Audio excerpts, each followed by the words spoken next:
the dub haters are going to have a fucking field day with me on this one. Because with the previous episodes, it's, it was, it was mostly I could acknowledge the strength of the sub. But for the most part, my preference was just in the dub, right? There was nothing wrong with the sub. The sub was fine.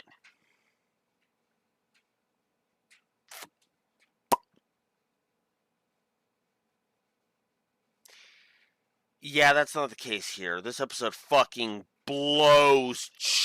This three-parter blows chunks in the sub, in my opinion. Like, oh my god, it is overwhelmingly bad. And especially considering some of the points I have heard about the subversion of the virtual world arc. One, Noah is less of a caricature, which actually he is more of a caricature in the frickin' sub, because he literally says, "Oh, you actually thought you were gonna get bodies if you won? Ha! I tricked you! When you were too stupid to notice." What? He literally, in the dub, just says, "I'm banishing you to the far corners of my virtual world for failing me. You have failed me for the last time. You get banished to the deepest corners of my virtual world." Which is funny because, you could take that to mean that they get erased. But what's funny is that in either version, they're done. They get erased. At least at the end of this arc. Spoilers. But we'll get into why in, depending on how I split the next multi-parter, because I have two thumbnails on whether or not I'm going to split do the next episode all in one nice big long chunk, or if I'm going to split it up and then, give Steve, some extra time, which I believe, because Noah's Secret is this week, I want to say. Hey, from your perspective, from my perspective, I mean, I'm recording this on July 13th for the record. Yeah, that's how not that. That's how behind I've been on these, to be blunt. So I'm pretty sure Noah's Secret is. I'm pretty sure you guys are getting this on the 22nd of this coming thing. Actually, there is an easier way to check that. That I am an idiot. Please give me a moment. I will tell you immediately. Because, duh. Let's see. Noah's Secret is actually going live, yep, this Tuesday. Which means I need to, I will need to get this video, I will need to get this video edited by next week. So, fun stuff for me. But anyways, the point is, oh, you know what? I think I already decided to split those up now that I'm thinking about it. Because if I do it the way I was going to if I was going to put it into one, that would mean that we would be on the Battle City Finals by the 19th, and that would actually lower Steve's time limit by a week. I don't like that idea. So, we're going to split the next duel into two parts, because, they're effectively two duels. But regardless of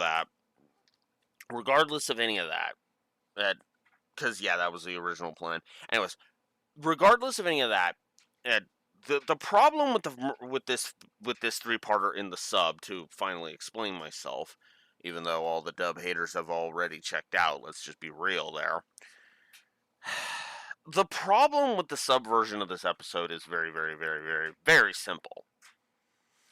The big five are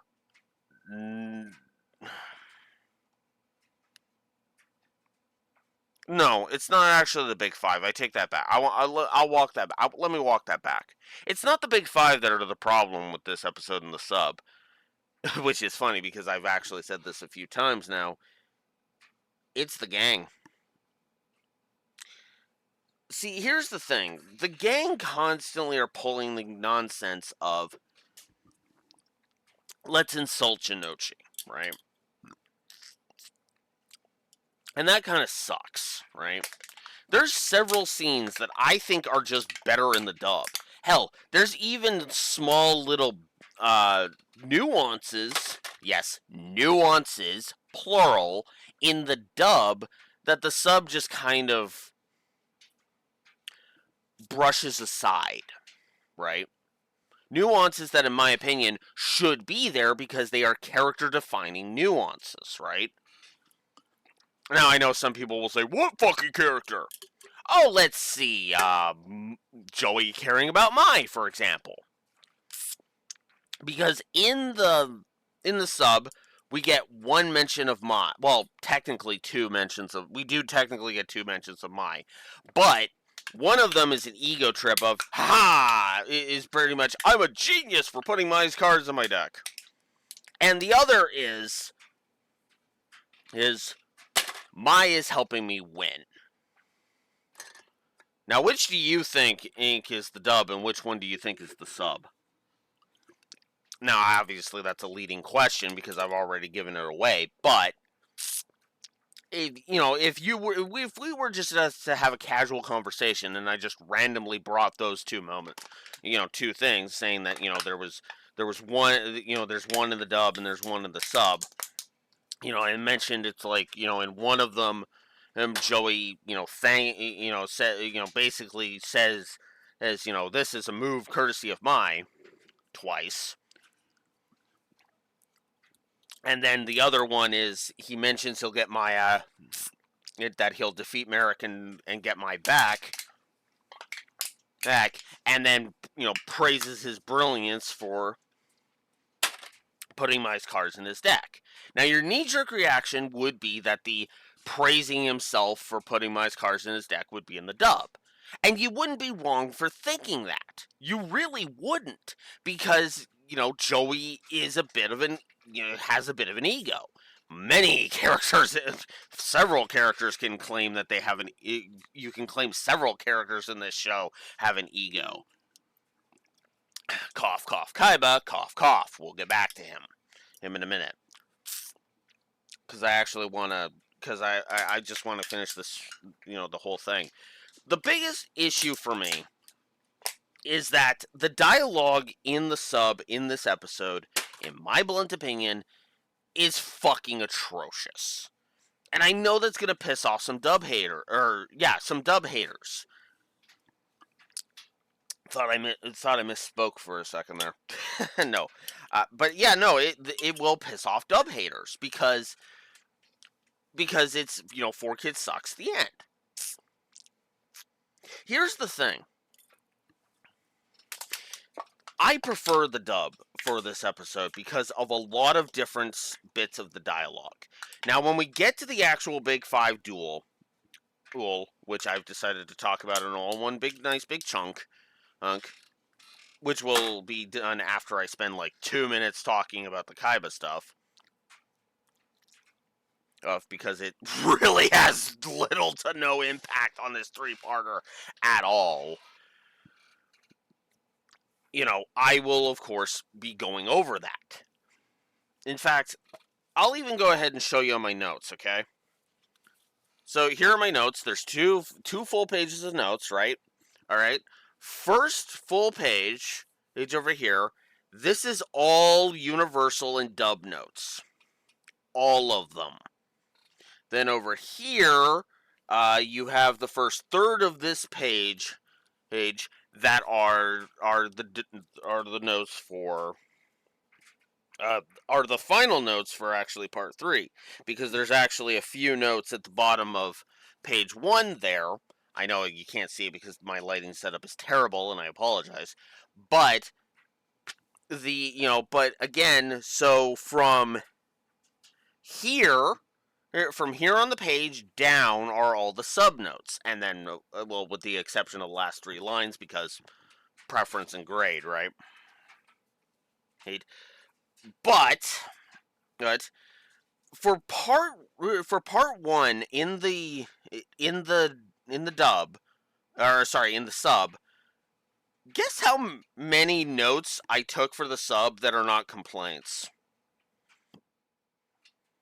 3. of a total of 1, 2, 3, 4, 5, 6. Half of my notes of part 1 in the sub are me bitching. Are straight up me bitching. The only notes that aren't are the point is Crump's point. Point. It's just it's held by all of them in the sub, but the point is still there, which is good.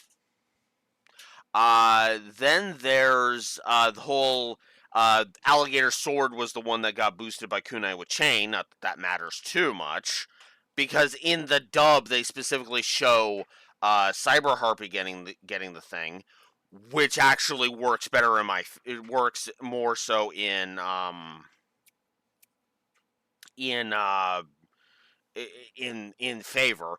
Again, it does not matter whatsoever, but I just like it symbolically because I'm a shipper, and that is the reason. Not even gonna shy away from that.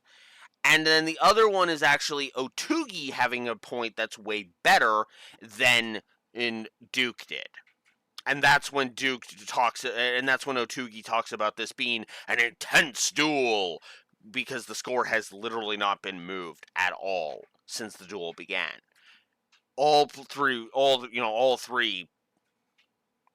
sides, I guess. As the point is that neither the Big Five nor Yugi and Joey have lost a single life point yet. At that point when he says that in part 1, which is actually good. Which is funny because actually it isn't until Johnson. I did not write down his name. Let me just flip back to here. Uka. It isn't until Uka takes over, Johnson/Uka takes over, and uses life sentence that's when the first damage of the duel actually happens. Right?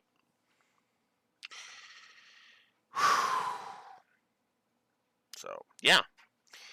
Let's go ahead and talk about Seto real quick, because I have, like, next to nothing to say about Seto in this episode. He calls out for Mokuba. Mokuba doesn't want to answer because Noah has brainwashed him. Look. Mokuba's under mind control, okay?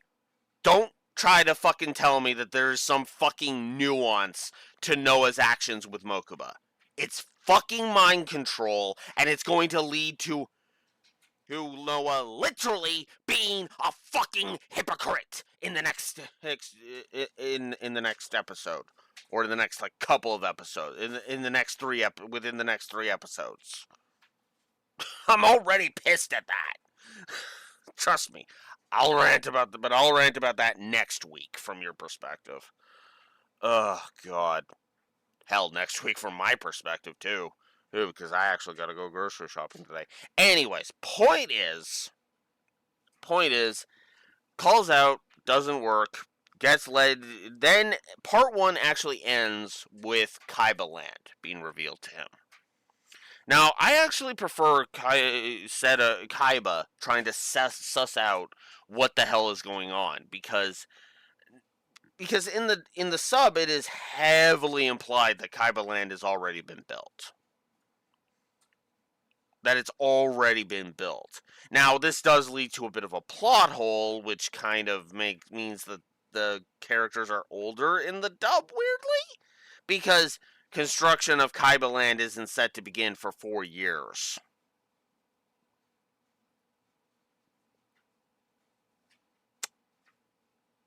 Yeah, that's a plot hole no matter how you slice it. I'm sorry. You're gonna tell me that Yami sat on his ass for over 4 years? For like, let's be generous and say 4 years and like 3 or 4 months. Okay? That's 52 months of Yami Bakura sitting on his ass.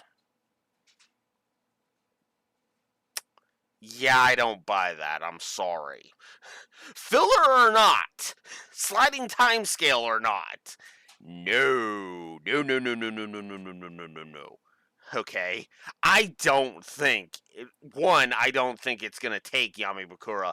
Would take Yamabukura for over 4 more years. There's for a to prep the ultimate Shadow game, and two, this isn't Death Note. We don't need a shitty time skip that makes less sense the more you think about it. I'm sorry, I love Death Note to bits. Make no mistake, I adore Death Note. If I ever actually do Death Note for these videos, I should. If I ever do Death Note for these videos, I am going to be spending literally like all but like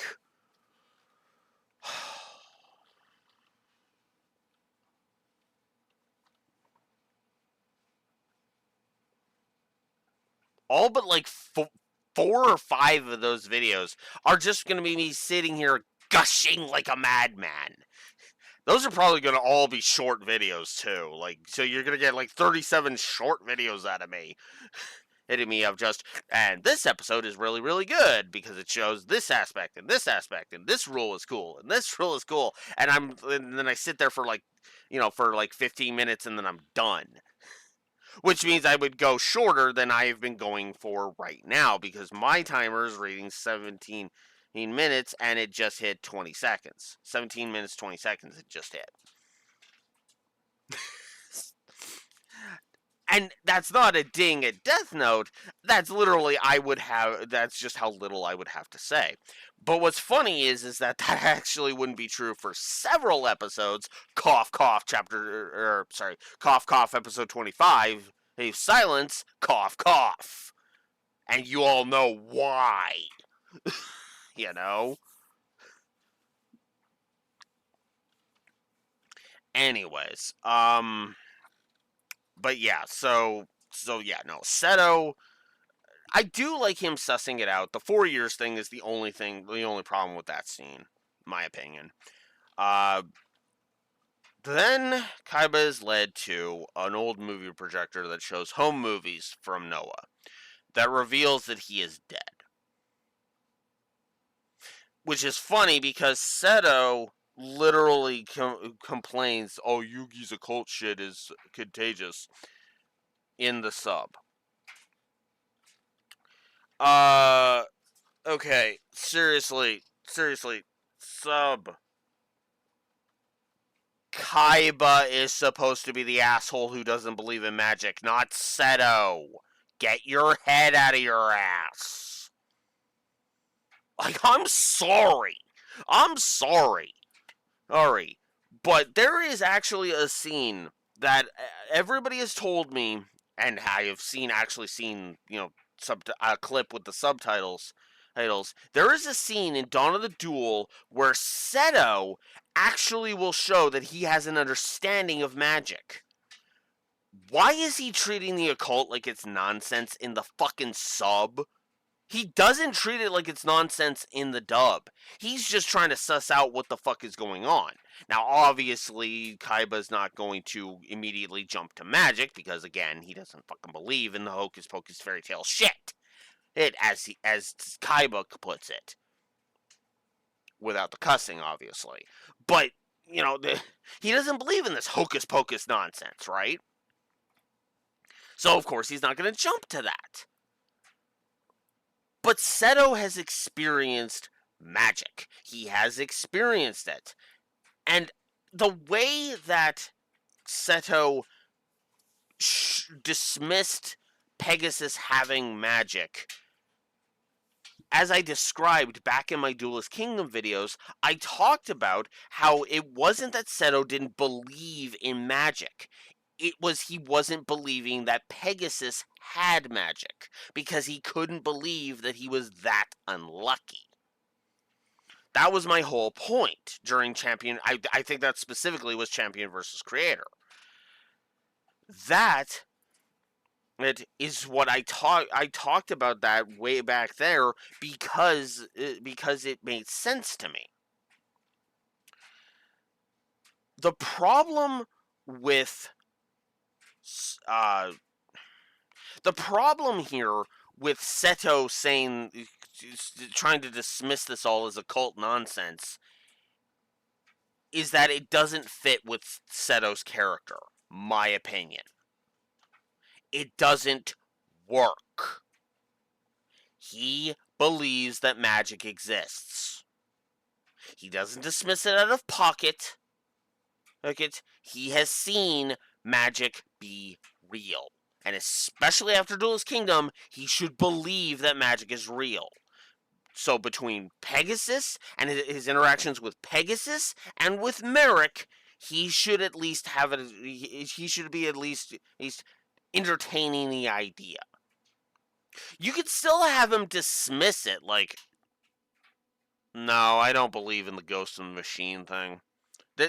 Like, you could even have him say that, no, that doesn't feel what this is. This doesn't feel like I'm being haunted by Noah.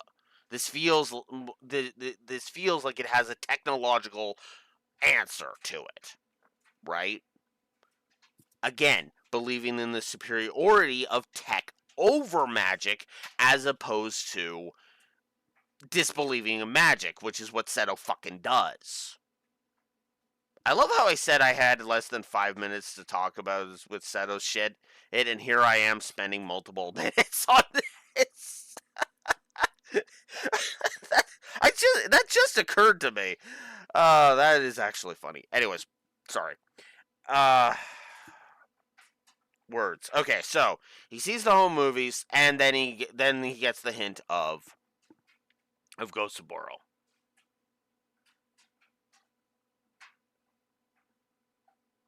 Oh, excuse me, that someone else is behind all of this.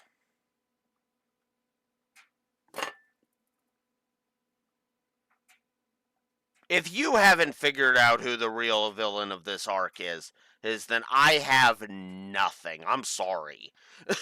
I'm sorry. Alright, but, like, okay, to be fair, I didn't figure it out when I was a teen either. But keep in mind, I refer to Teen Alex as the the asshole / dumbass that we ignore all the opinions of. So, not a great measuring stick when you really sit back and think about it. Anyways. But that's it. That's all I've got for the Seto thing. I didn't even confront my notes really for that. So let me just quickly consult my notes.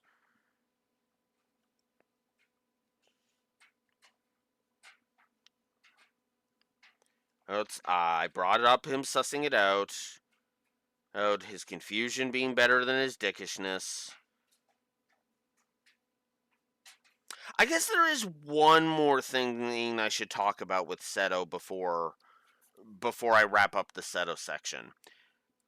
So he says in both versions that this is a family matter to the gang again. I want to talk about that briefly. Because some people say that Seto does not have an ego, he doesn't have pride. Bullshit. Fucking bullshit. Seto Kaiba does not have pride. Seto has pride. Now, whether or not that should encompass him and make him, make him lose to Yugi at every turn, that part we can debate a little bit more.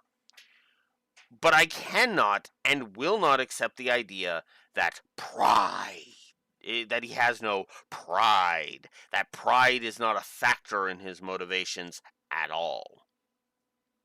Why? Because he is Mokuba's older brother. Seto's big shtick is he believes that he is powerful.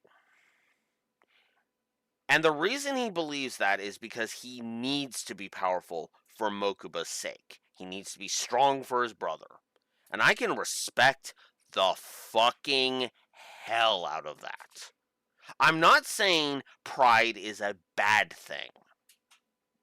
Taking pride in your little brother's accomplishments, for example. Taking pride in your role as the older brother. a parent taking pride in their child's accomplishments. You know, being proud of a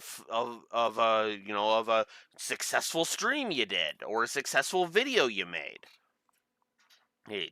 or hell, even being proud of that, of an art, or let's say it's an artwork you made, or a video game or a video game you made.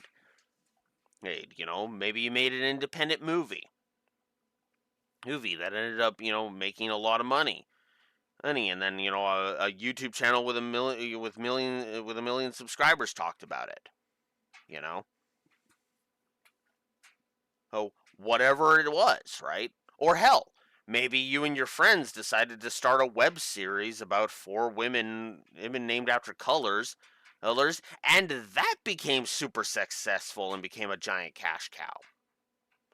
Regardless of any of that, regardless of the whys and the wherefores, there is reasons to take pride in your work or in your ability to take care of your family. There is a reason to feel proud of that. Now, if only the world would stop trying to kick everybody who's just trying to live their lives in the balls, we would be much more okay. Sorry. A little bit of cynicism about the real world coming in a little bit. So, yeah, now I'm done talking about Seto. 10 minutes later. Wow. Wonder how much of that I'm going to have to cut down. Anyways, let's move on to the duel itself, shall we? So, they decide to make it a boss battle duel. With Johnson being okay with Joey joining in because duh,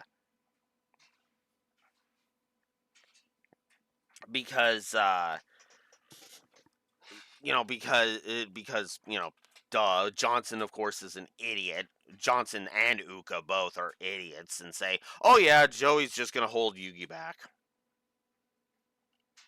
To quote Gansley in part 3, he's the reason they're ahead of us. Actually, what's funny is Oshita, I want to say. Hang on, let me flip back. Okay, there we go. It was in part 3 part 2 of Isolated in Cyberspace. Yeah, Kinosuke Oshita. It is Oshita. I'll have to cut that out. So yeah, if you ever wonder why I do those little dissolve transitions, that's why. I have to cut out the shitty white noise. Please. You guys don't want shitty white noise in a video you're watching, so I try to slice out that white noise. I don't always succeed. In fact, I barely ever succeed, but that's beside the point. But yeah, Noah, I do actually kind of like Noah's idea here. Because this is Noah basically saying, okay, look, I'll give you guys one last chance to prove my superiority over Seto. Duel Yugi. Beat him, and I will have proven my superiority because then my associates beat the one who beat Seto. Now, I would argue that's flawed logic, but it is still a brilliant idea because again, defeating the man. Whoops, I dropped a dime. Defeating the man who defeated defeated the one you're trying to prove your superiority over, not a bad idea. Good thinking. Smart thinking there, Noah. Too bad there's so little of it from you, but that's beside the point. So then they select their decks, and Joey notices Cyber Harpy and remembers and is like, all right, I'm going to select Cyber Harpy for good luck. Awesome. Yugi chooses Dark Magician as his deck master, and Joey chooses Flame Swordsman, of course. Which is funny because that means that outside of the big five, the only person whose deck master never changes is Joey. Food for thought. Well, okay, excuse me. Of the ones that have multiple duels, let me be a little more clear about that. Because remember, both Joey and Seto are the only ones with multiple duels. Well, other than Yugi, Joey, and Kaiba all have multiple duels. Which is funny that Joey and Kaiba actually have two more small little details that they share in common. Because they also had the whole Joey faced a Kaiba monster and Kaiba faced a Joey monster. That's their thing, and now they have, now they're part of the multiple duels thing, which is funny because that the whole multiple deck masters thing is actually more of a thing. But we can talk about that more when we get into Brothers in Arms.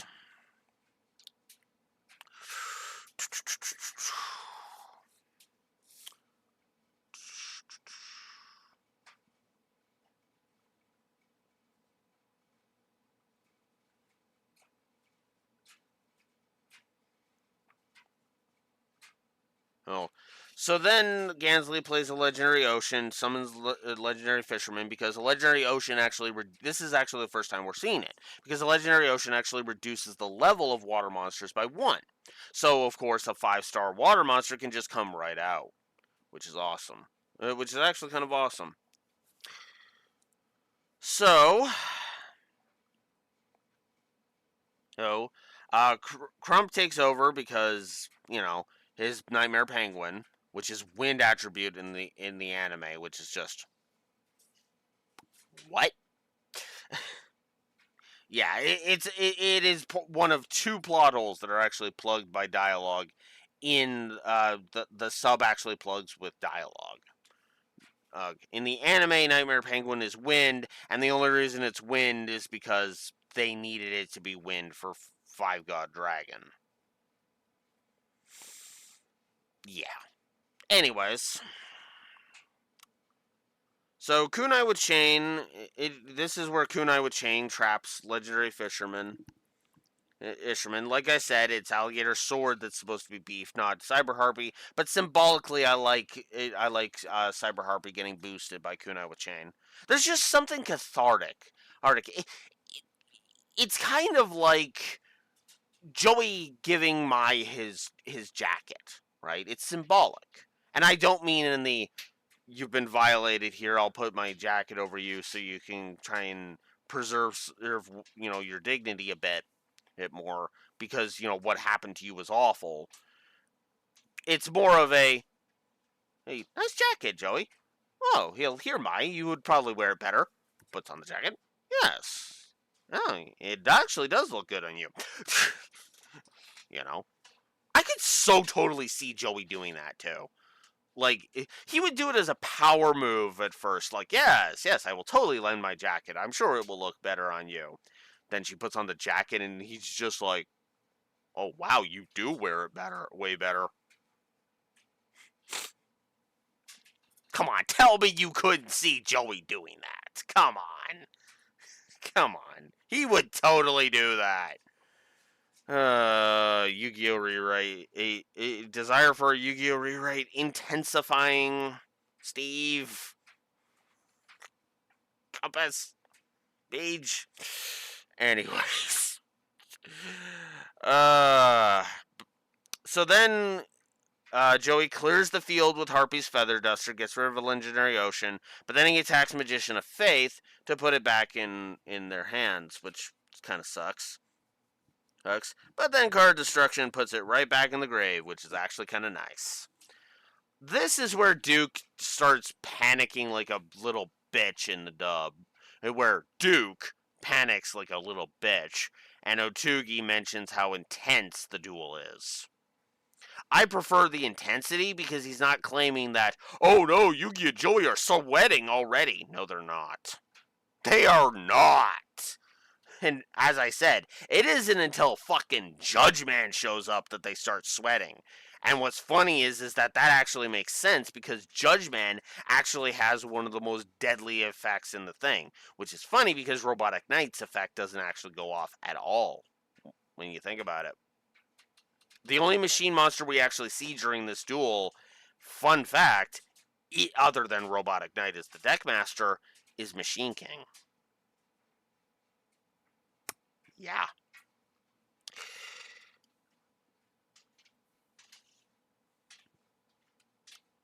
So then we get into part 2.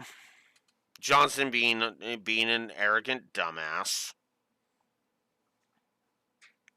Yes. The Altar of Mist is also played. It is explained in the sub, through Yuki's inner monologue, no less. Yes.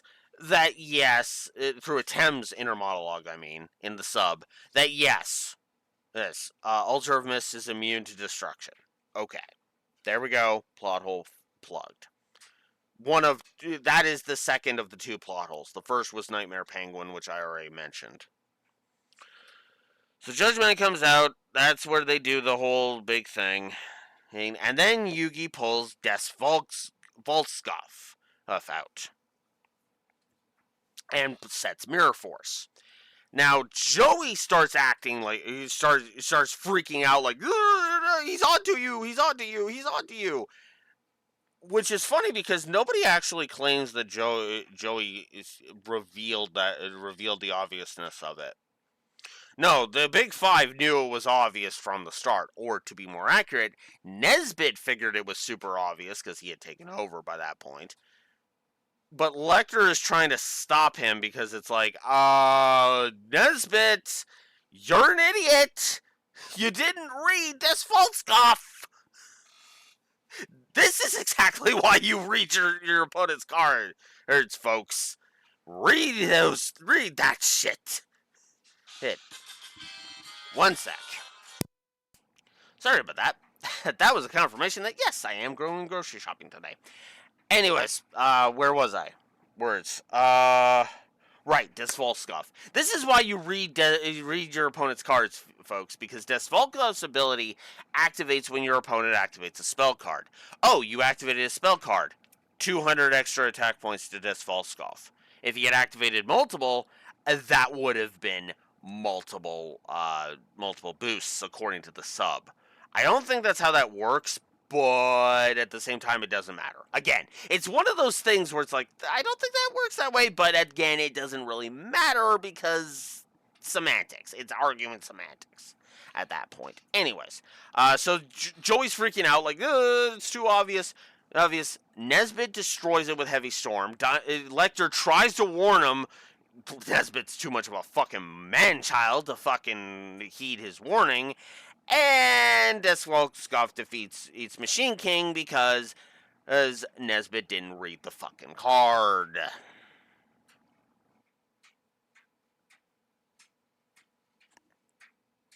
I also like the fact that everybody's like, I even like that in both versions, attempts just like, nice acting, Joey. And then the gang are like, oh, Joey was in on it. Okay, that's kind of clever. Get going, Joey. And Joey's just like, yeah, we're awesome. I wasn't acting. He's just quietly to himself like, I wasn't fucking acting. I love it. It's so good. So much better, and I prefer this, and I definitely prefer that scene in the dub. Absolutely. Also, a thought occurred to me in the sub actually when they're explaining the whole, the bluff. Unless the Tem was a dick or dumb or both, Joey would have survived regardless. Des Volskov comes in, so because either way, Mirror Force activates. Or Des Volskov blocks. And if Heavy Storm had been used, Des Volskov would have literally gained the points regardless. think about that for a second.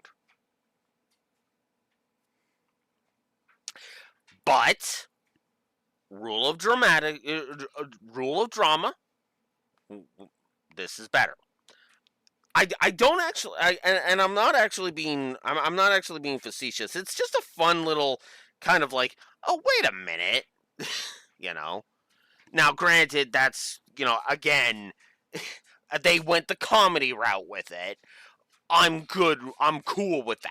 I'm actually totally cool with that. I am on board that. So that's cool. So then we move on to part 3. They summon out five-headed dragon. Again, Nightmare Penguin's plot convenience. I actually looked it up. It was actually in the dub that I looked it up because that was always a plot hole. I was like, how the hell did they do it then? And that's the answer. In the Japanese version, Nightmare Penguin's a wind monster. In the real card game, he's a water monster. So this wouldn't work. Crumbstack Master would have to be like Garuda, the wind spirit or something. I mean, but whatever. So then Yugi, in the dub, declares that he's going to eat five god dragon, the same way he did last time. And the Big Five are like, that makes no sense. The last time you used Dragon of Master Knight to defeat it, but you don't have that. In the dub, they're like, are you going to summon Dragon Master Knight? Oh, no way, they can't without Blue Eyes. Yeah, I preferred it there. It's like they just instinctively know because Yugi is trying to, claim he's going to do it the same way, but he means that symbolically. He fuses Dark Magician and Flame Swordsman into Dark Flare Knight, a card that is so much more useless in the real card game. Oh my god! Courtesy of Flame Swordsman being a fusion monster in the real card game. I'm not actually making that up.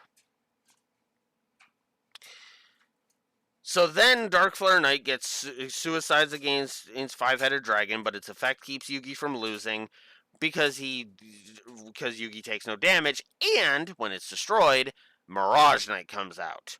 And Mirage Knight absorbs the attack points of the monster it attacks. And it's a light attribute monster, which means it can not only destroy five-headed dragon, but it also gains enough attack points to destroy the Big Five. Or so they think, because then a deal with Dark Ruler happens, which is a trap card in the anime. Not that it matters too much. So then Berserk Dragon comes out, and then Yugi goes ahead and doubles the effect of Magical Hats with Dark Magician's thingy. Also, Mirage Knight, Dark to Light. I just have this little side note that says, yeah, FF4 did that better. It really did. Anyways, sorry. Then Berserk Dragon, which was summoned through deal with Dark Ruler, can attack all of an opponent's monsters once each. So he does it on Yugi's side. So then Joey's like, alright, I'm going to defend with Dark Magician. Which, funny enough, that actually leads to a premature declaration of victory from Lecter, which is like in the dub, and it's like, not that it matters. Because Joey, after the irritating slideshow, which is in the sub too,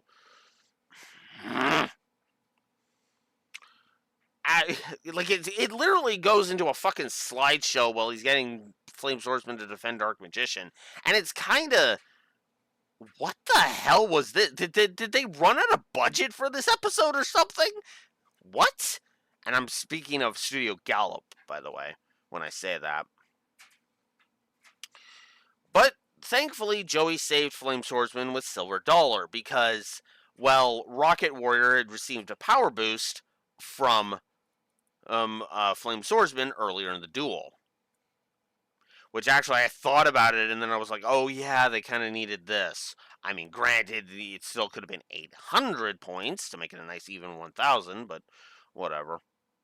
Again, semantics. So then Joey activates Knight's title to transform Dark Magician into Dark Magician Knight, which then makes Dark Magician a warrior type, which allows Flame Swordsman to transfer 700 of the remaining 800, and that's enough to defeat Berserk Dragon because Berserk Dragon gets weaker each time, every time it attacks.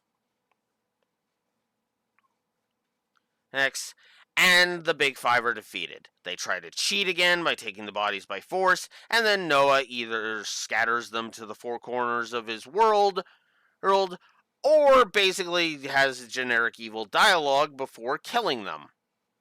Take your pick. But yeah, that is it. That is the end of the Big Five. They will never show up ever again. They're done. And we have had quite enough of them, and so is the series. So, final thoughts on the Big Five.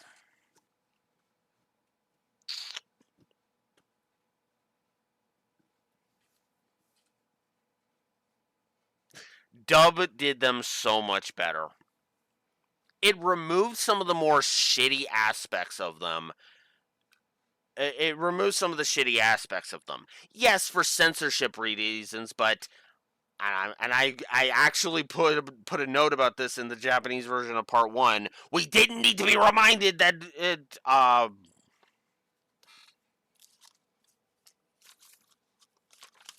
what's his fuck? We did not need to be reminded that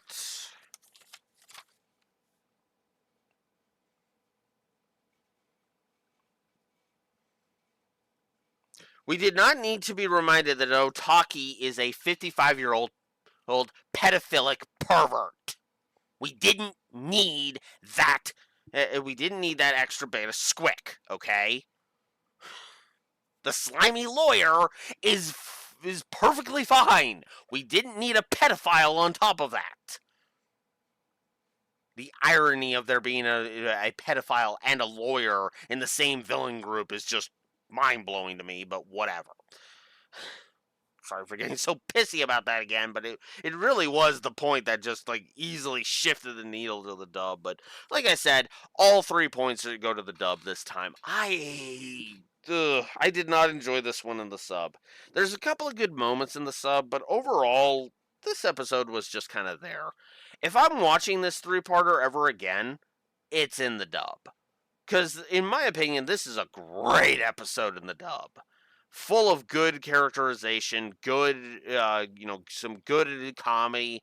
I prefer, I think Kaiba's less of a what the fuck is this writing on him in the dub. And I know the dub haters are going to have a fucking field day with that. Which is actually the third week in a row that dub haters are going to have a field day with this. But that's this entire arc in a nutshell. I actually did a count. Including this 3-parter, the score is like, what did I say it was? 13-7 or something like that. Or, no, 13 to like 4 or 5. It's not very high. Actually, no, I think it's 11-4 or something like that. Whatever. So the point is, I might future Alex might put the actual numbers up on screen, but like, what the hell? This arc is better in the dub. What the hell? Everybody's like, oh, there's more nuance in the Japanese version. No, there fucking isn't. There's been zero nuance to these fuckers, and there's a pedophile in the sub. What the actual fuck? Japanese version of DM is perfect my ass. I'm sorry. But I'm rambling at this point, and I definitely need to go get some groceries, and I think, yeah, he's here. So I'm gonna go deal with that. They've been here for like 7 minutes. Oh, jeez. Anyways, I'm gonna chop off. sorry. Next week, we deal with Noah. Or at the very least, we duel Noah next week. Kaiba will duel Noah next week. And then the week after that, Yugi. Oh, man. But we'll go over all that next time. Until then, Blue Wolf Alex of the Lore Walkers signing out. Have a good one. Screw the Big Five. Duel standby.